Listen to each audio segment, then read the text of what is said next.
when the stock price changes to 3,450, all three observers are notified simultaneously and each behaves according to its own logic, where the mobile and email observers send alerts while the trading bot evaluates the price and decides to hold because the value is still above its threshold of 3,400. Later, when the price drops to 3,380, which is below the threshold, the trading bot immediately triggers a buy signal, and what is important here is that the stock market had no knowledge of this logic at all. It simply called update, and the observers handled everything independently. Another important feature of this design is the ability to dynamically remove observers, and when remove observer is used to remove the email alert, it is completely taken out of the notification chain, and during the next price update, only the remaining observers receive notifications while the email observer is no longer involved at all, and this happens without any modification to the stock market code. To understand this, intuitively imagine a live news broadcasting system where the stock market is like a broadcaster sending out updates and the observers are subscribers like a mobile app, an email service, and an automated trading system, and each subscriber reacts differently to the same news, and if someone unsubscribes, they simply stop receiving updates without affecting the broadcast itself.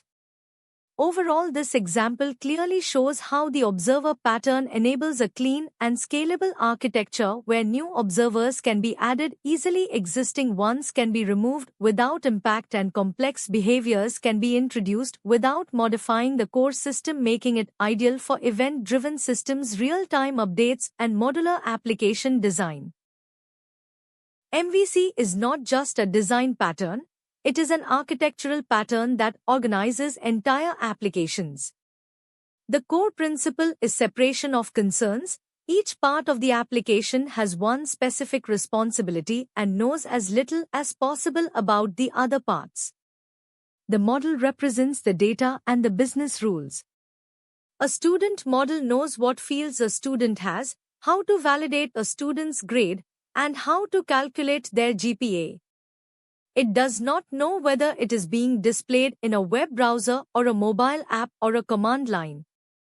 It does not know what button the user clicked. The view is responsible purely for display. It knows how to take a student model and render it as HTML or JSON or a PDF report. It contains no business logic. If the GPA calculation rule changes, you change the model, not the view. The controller is the traffic director. It receives the incoming request. A user submitted a form, a user clicked a button, a REST client sent a request. It reads the request parameters, calls the appropriate model operations, and then selects the view to render the result. The controller does not render anything and contains no business logic. It delegates everything. This separation has enormous practical benefits.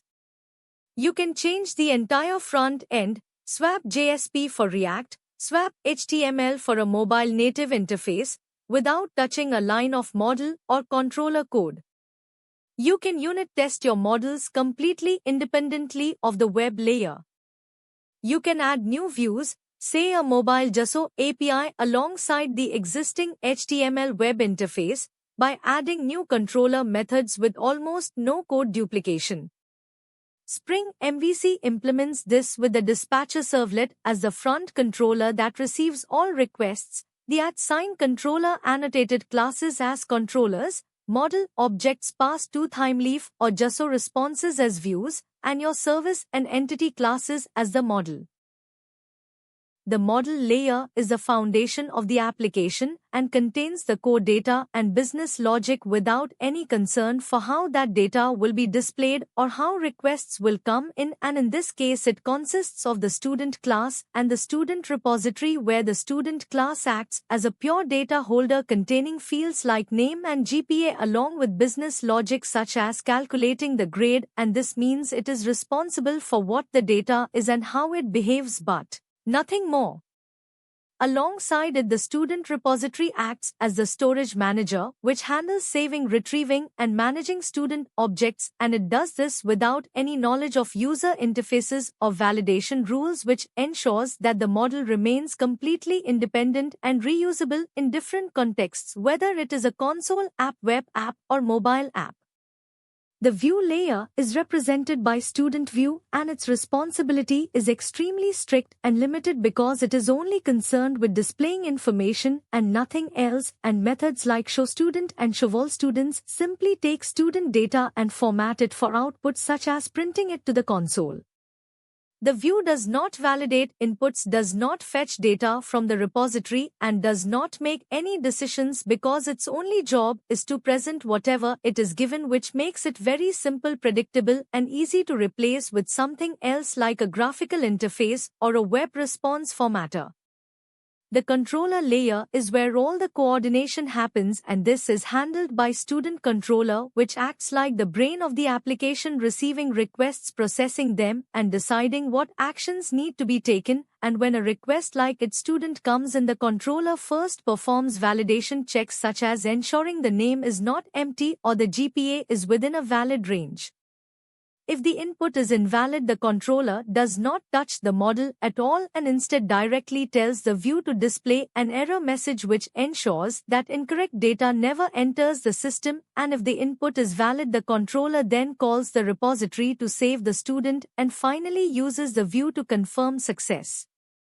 This makes the controller a coordinator rather than a worker because it does not store data itself and does not handle display logic, but instead connects the model and view in a clean and organized way.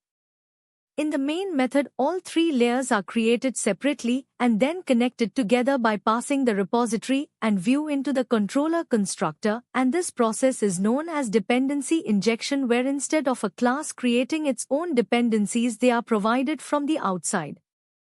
This is called manual dependency injection, and it is exactly the same concept used by frameworks like Spring Framework, where the framework automatically creates and connects objects for you, but here we are doing it ourselves, which helps in understanding the concept clearly. Now consider the behavior of the system in different scenarios, which shows how well the layers are separated and working together. When an empty name is passed, the controller immediately detects the issue and sends an error to the view without ever creating a student object, which proves that validation is handled before the model is involved.